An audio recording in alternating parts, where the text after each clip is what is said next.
Je m'appelle Roxane Carrier, je suis directrice des services conseil immobilier chez PricewaterhouseCoopers à Québec. J'ai commencé là, très jeune à m'intéresser à l'immobilier. J'ai vraiment eu un parcours accéléré là, depuis le début de mes études supérieures. Et la même année, j'ai obtenu mon bac. J'ai passé mon examen d'admission à la profession où j'ai obtenu la meilleure note pour l'ensemble de la province.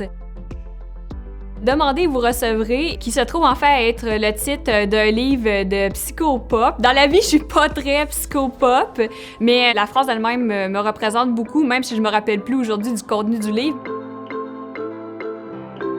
Pour moi, demandez, vous recevrez, c'est ne pas être dans l'attentisme. Ne pas attendre que les choses arrivent d'elles-mêmes, toujours donner le meilleur de soi, fournir les efforts qu'il faut pour atteindre ses objectifs. C'est ne pas avoir peur de foncer, de défoncer des portes, ne pas avoir peur de demander. La place des femmes est de plus en plus importante là, dans le milieu de l'immobilier, puis que c'est très positif. De plus en plus, on nous encourage à faire notre place, à foncer, à rêver grand. Je suis Maria Conchetta Jampa et on me connaît aussi sous le prénom de Connie. Je suis directrice affaires juridiques gestion immobilière chez Groupe Immobilier Oxford. Je crois que je suis quelqu'un qui est dévoué, qui se donne à fond dans tout ce que j'entreprends. Je suis une fille avec une bonne attitude. Je donne mon 110 % au quotidien, que ce soit professionnellement ou dans ma vie personnelle. No one gets to the top by themselves. Pour moi, la signification de ça, c'est personne peut arriver au succès par soi-même. On n'apprend pas tout sur un banc d'école ou dans les livres. Moi, j'ai eu la chance de travailler avec de super collègues, des gestionnaires qui m'ont fait confiance, qui m'ont donné des opportunités de m'épanouir professionnellement. Puis honnêtement, ces personnes-là m'ont fait confiance plus que moi, je me faisais confiance. Est-ce que je dois absolument être au sommet pour être heureuse? Non. C'est une belle chose d'être finaliste, mais pour moi, je suis déjà gagnante parce que j'ai l'opportunité de travailler tous les jours, faire quelque chose que j'aime, que je suis passionnée.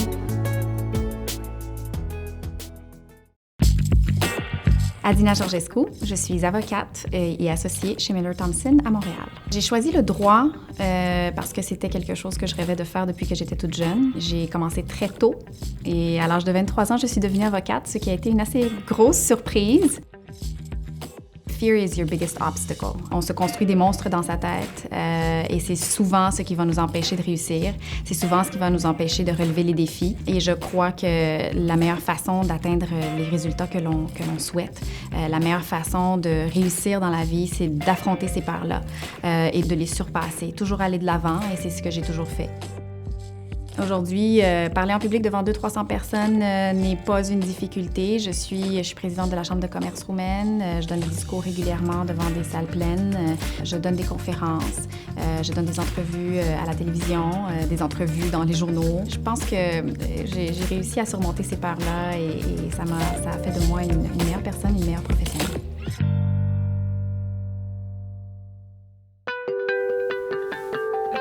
Grâce à mon réseau, je peux. Moi, de fille, j'aimerais bien boire du champagne, mais bon, c'est pas très professionnel. Pour ceux et celles qui me connaissent, par les modes, évidemment, je suis très connue pour mon côté fashion et une fanatique des souliers. Grâce à mon réseau, je peux grandir. Moi, mon réseau m'a permis de grandir, m'a permis de développer ma carrière, m'a permis de me développer moi comme personne. Mon côté rationnel me dit vraiment d'aller vers c'est des liens. Les liens, c'est plus que juste s'ajouter sur LinkedIn. C'est vraiment là, partager des choses avec les gens, découvrir les gens, aller à la rencontre de l'autre. D'en apprendre des expériences des autres, de connaître des gens. Pour moi, ça a été du plus, du positif. Je dirais tisser des liens. Je peux partager puis échanger avec ces personnes-là, bénéficier de leur expérience, de leur connaissance. Puis tout ça va me permettre de grandir et apprendre.